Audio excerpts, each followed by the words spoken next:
ওই যে বলেছি যে খালেদা জিয়া ভবনে রাজপথ ছাড়ি নাই, এই কথায় আমি বিশ্বাসী নই, এই কথা আমি মানি না।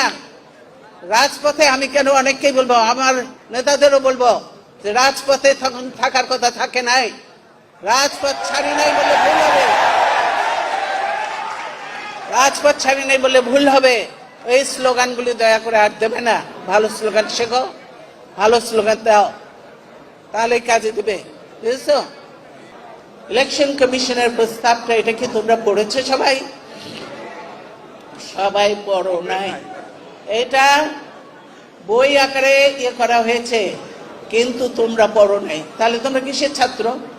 কেন ছাত্র? তোমরা কেন ছাত্র দল করবে, বা তোমরা যুবদলই বা কেন করবে? সংখ্যা আমি দেখতে চাই না, আমি দেখতে চাই ভালো ভালো মেরিট দেখতে চাই। আমি সেখানে যে যোগ্য উপযুক্ত ছেলেপেলে আছে কিনা, আমি সেটাই বলেছি।